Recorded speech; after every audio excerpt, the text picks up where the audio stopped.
folks, it is Theta Male Secrets, and in this video, as a beta male, as an archetypal beta male, at a high degree, alternative maybe, we'll be reacting to TikTok Feminism is Not Your Friend, so let's see. About stuff on American Psycho, Sabrina Carpenter, and Baby Girl, a video comparing all the versions of Wuthering Heights, and up next I'm going to do an Oscars video where I talk about my thoughts on the ceremony and the films for this year and do some picks and predictions and all that jazz. You and I both get a lot out of it when you subscribe, so go check it out. I also wrote a book about Eternal Sunshine of the Spotless Mind. I'm very proud of it, and you can get it at the link in the description or really most places that you get books. Thank you so much. Let's move on. A few months ago, British Vogue published an article called "Is Having a Boyfriend Embarrassing?" The article was quite the sensation in online feminist circles, where women near and far praised it for speaking truth to a growing frustration with the men they were dating. Men who were lazy, adulterous, infantile, and in some instances, abusive. Men who, apparently up until now, gave the women they were dating a certain cachet. That is, until Vogue came out and called the affliction of dating men what it really was: embarrassing. Aside from those who dismissed the article as rage bait, and those who were in fact rage baited, there were some who provided some more thoughtful criticism as well, like Emily Crane on Instagram or Hasif Ali on Substack, both of whom criticized the article for framing heterosexual partnership as part of one's overall brand rather than as a real human relationship. But their comment sections quickly derided them, stating that they simply didn't understand the article, with some even accusing them of having not read it at all. What Crane and Hasif failed to understand, according to this commenter on Substack at least, was this. The piece is speaking to a particular kind of fatigue that a lot of women are feeling, not with romance itself, but with men and what they've come to represent in our cultural moment. It's less about independence versus dependence and more about safety, politics, and power dynamics. When we talk about embarrassment here, it's not embarrassment over being loved or cared for. It's discomfort with being seen as aligned with men in a time when patriarchy, red pill culture, and gender-based violence are so visible and normalized. And even though I'm not on either side of the coin, what she's talking about does have some points. But when she already like when she's reading from it, it's not that she has I don't know if she has a side or not. Maybe she's feminist too, but she initially picks out the patriarchy, red pill culture, and gender based violence, already instigating violence out of nowhere. like, I, almost like assuming like that's what's common violence against females or something.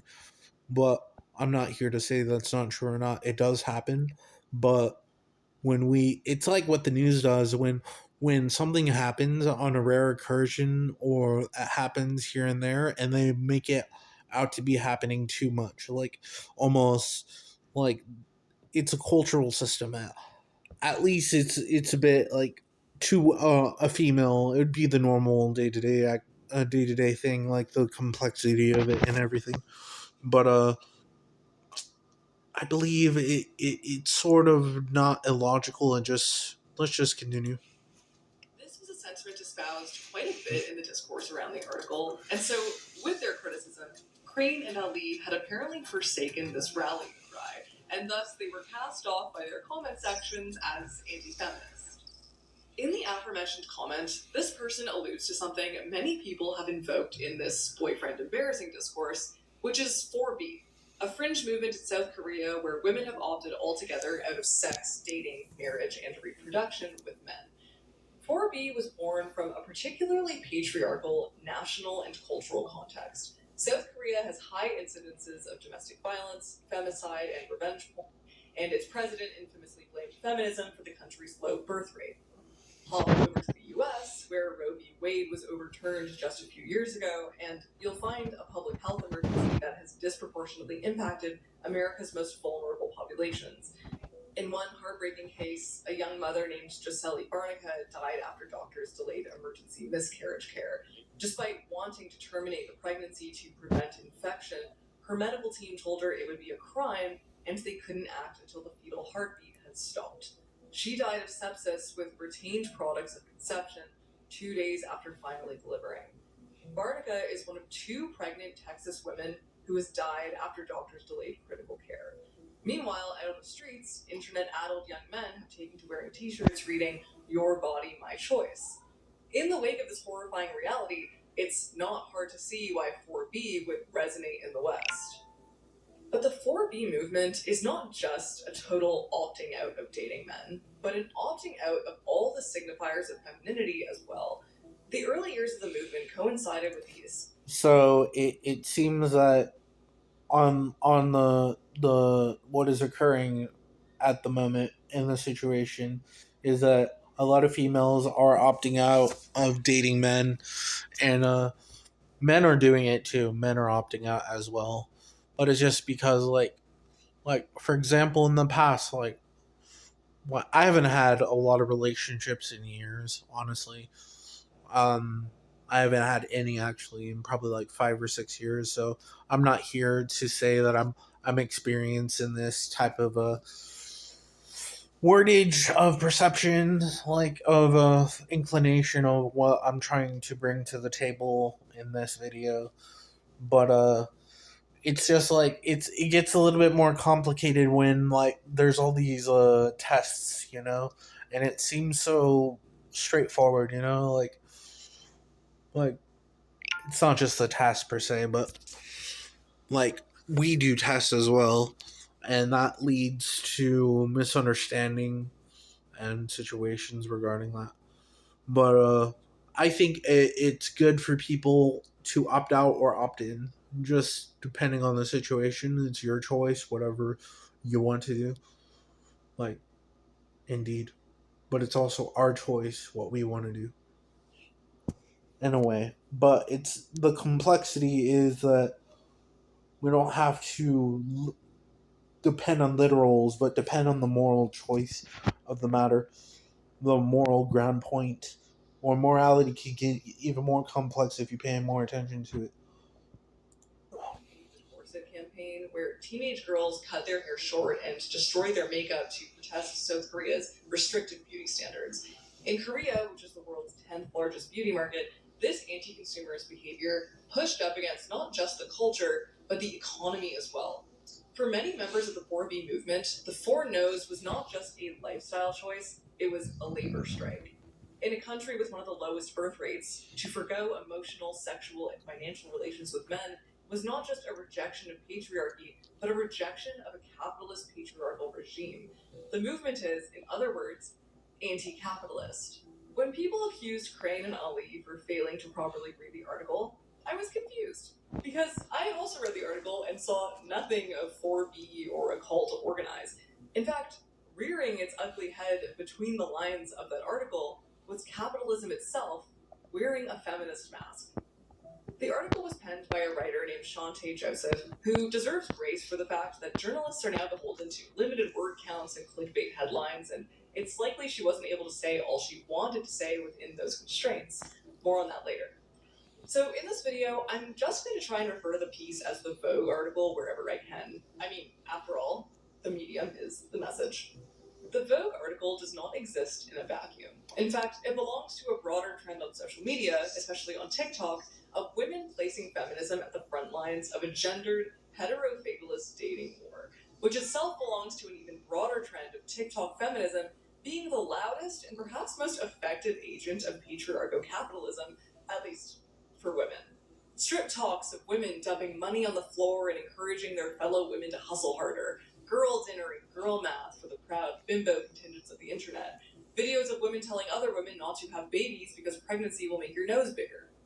TikTok has become one of the foremost platforms for contemporary feminism, yet often it seems that whenever the word feminist is used in these spaces, it's used in service of a capitalist project that wants to keep us all distracted, self-conscious, and alone. If you read the Vogue article, She's talking about the situation with TikTok feminism and how it distracts you. There's also red pill TikTok, But what I'm trying to like say in this matter is that it's not that capitalism is trying to distract you. It never does that. Like the government never distracts you, big pharma never distracts you. It's your choice what you're doing. You are deciding what you want to do for your whole life. You decide what job you want, you decide how you live, you decide your situation. You decide even if you want, let's say you want to overthrow the government or something like that. Or you want to do something else. Like it's your choice, right? So if you continue blaming a big group, it's not going to do anything. And if you continue blaming each other for the problems that are happening, it's not going to get anywhere either. So it's much more complex than sociology. I don't believe sociology is really an inherent answer to solving problems, anyways. Even though I did learn that in college, like sociology is a matter of society being the problem, not the people. But it's not as simple as a straightforward linguistic perception, you know. And it resonated with you, you're probably writing an essay of your very own in the comments down below. You're probably wondering why on earth I'm using something so beloved as a So primary example in an attack on all the things that we, at least in this circle, are already critical of. Girl dinners, girls, whatever. And all I have to say is, hear me out.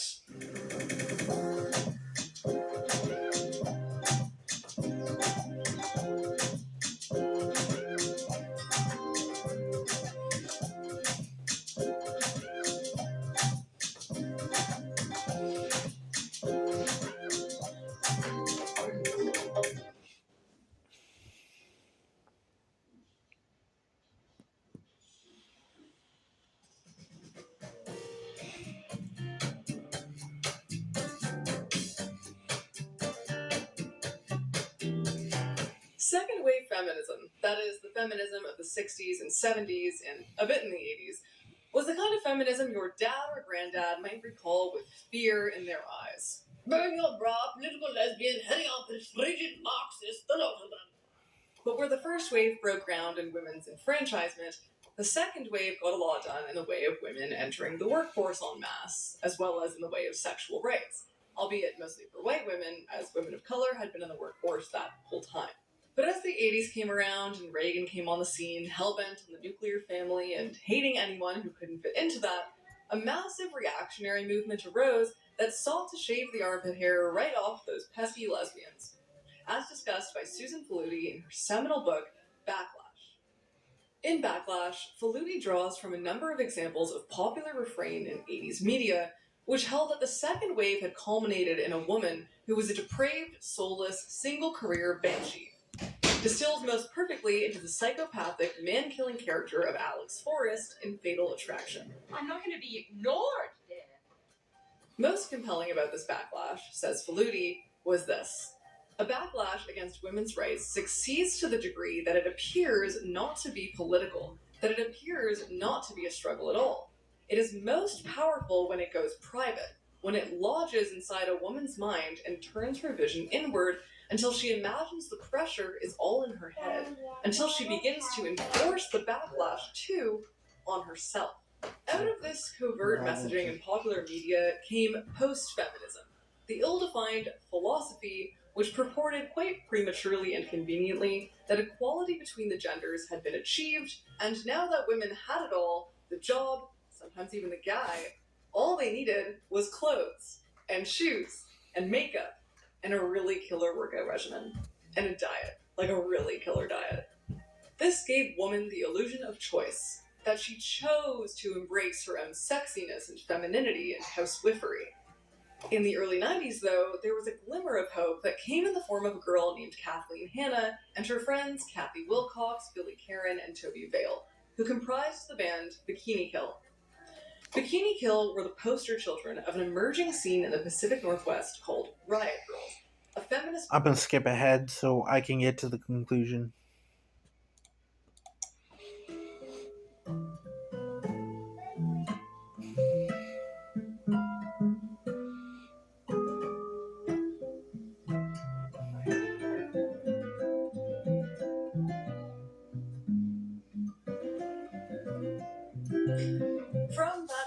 social media economy came TikTok, an app that puts bite-sized videos onto a Darwinian algorithm where anyone's content can go viral and their lives changed forever.